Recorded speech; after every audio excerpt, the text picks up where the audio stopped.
Israel की सेना ने हथियार डाल दिया है। दोस्तों, ये मैं नहीं कह रहा हूं, बल्कि इजराइल से खुफिया रिपोर्ट्स खुद सामने आ रही हैं और इजराइल के विपक्षी नेता का भी इस मामले में जो बयान आया है वो काफी चौंकाने वाला है। इस बयान से आप ये मान सकते हैं कि अब पूरी तरह से स्थिति न सिर्फ तनावपूर्ण हो गई है बल्कि बहुत ही भयंकर स्थिति इजराइल के लिए खड़ी हो गई है।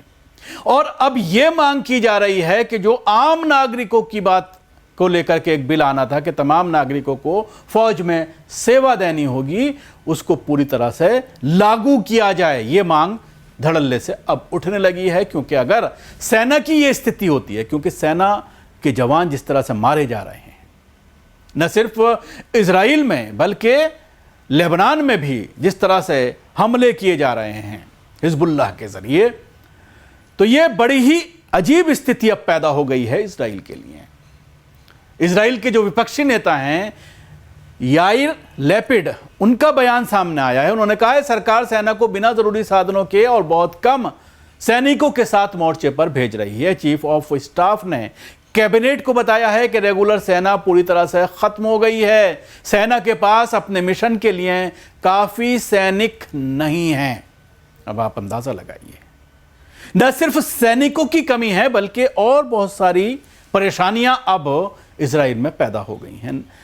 खजाना खाली है और इजराइल के अंदर आपसी जंग भी छिड़ गई है, क्योंकि एक नहीं दो नहीं बल्कि कई ग्रुप हैं इन ज़ायनिस्ट में और यहूदियों में जो अब आपस में एक दूसरे से लड़ाई कर रहे हैं। क्या इजराइल हार की कगार पर है? यह एक बड़ा सवाल खड़ा हो रहा है। आज की सबसे बड़ी और सनसनीखेज खबर, इजराइल की सरकार और आर्मी में इख्तलाफ खुलकर सामने आ गया है। सरकार और आईडीएफ के बीच एक खुफिया मीटिंग हुई है। इस मीटिंग में चीफ ऑफ आर्मी ने हाथ खड़े कर दिए हैं। इजराइल की वो फौज जो कभी हार नहीं मानती, आज अपने ही बोझ तले दब रही है, टूटने की कगार पर है, ढहने के करीब है। यह सनसनीखेज खुलासा खुद आईडीएफ जनरल अयाल ज़मीर ने किया है।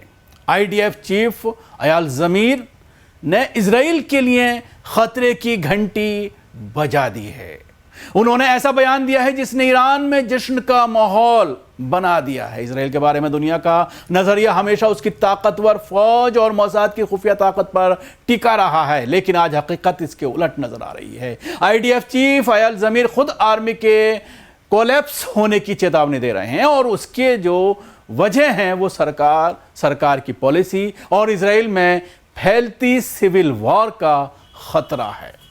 सबसे पहले आपको बताते हैं कि आईडीएफ चीफ ने सीक्रेट मीटिंग में क्या बम फोड़े हैं। आईडीएफ के लिए लड़ने वाले जवान खत्म हो रहे हैं। इजराइल के लिए पहला बड़ा झटका यह है कि उसके पास लड़ने वाले जवान खत्म हो रहे हैं। आईडीएफ चीफ का कहना है कि उन्हें फौरन 12,000 लड़ाकू फौजी यानी कॉम्बैट सोल्जर्स की जरूरत है। महीनों से जारी इस जंग में फौज को इस कदर थका दिया है कि अब उनके पास मोर्चे संभालने के लिए ताज़ा दम फौजी ही नहीं बचे हैं, जिन फौजियों के दम पर इजराइल जंग लड़ता था। आईडीएफ चीफ के मुताबिक वो फौज बुरी तरह से थक चुकी है। ईरान, लेबनान, गाजा हर तरफ से घिरे होने की वजह से इजरायली फौजी बुरी तरह थक चुके हैं। चीफ की चेतावनी है कि फौज अब और दबाव बर्दाश्त नहीं कर पाएगी। फौज ने चीफ से साफ वार्निंग दी है कि इजरायली डिफेंस अब कोलैप्स यानी ढहने के करीब है। दूसरा खुलासा यह हुआ है कि इस वक्त इजराइल के अंदर सिविल वॉर जैसे हालात पैदा हो गए हैं। इजराइल के अंदर ही एक नई जंग छिड़ गई है। तकरीबन 66,000 कट्टरपंथी यानी अल्ट्रा ऑर्थोडॉक्स यहूदी, जिन्हें हरेदी कहते हैं, वो जंग में जाने से साफ इनकार कर चुके हैं। हरेदी वो होते हैं जो मजहबी तालीम हासिल करते हैं और इबादत में मशगूल रहते हैं। आपने अक्सर काले कपड़े और लंबी दाढ़ी में जिन यहूदियों को देखा है वो हरेदी होते हैं। आम इजरायली पूछ रहा है कि जान हम दें और ये घर बैठे इबादत करें। इस भेदभाव ने इजरायली समाज को 2 हिस्सों में बांट दिया है, जिसके लिए आईडीएफ चीफ ने कहा है कि इन अल्ट्रा ऑर्थोडॉक्स यहूदियों को भी फौजी सर्विसेज के लिए कानून बनाया जाए। अभी हर इजरायली को कम से कम 3 साल के लिए फौज की खिदमत अंजाम देना होता है, लेकिन हर दिल्ली पर यह कानून लागू नहीं होता है, उन्हें छूट मिली हुई है।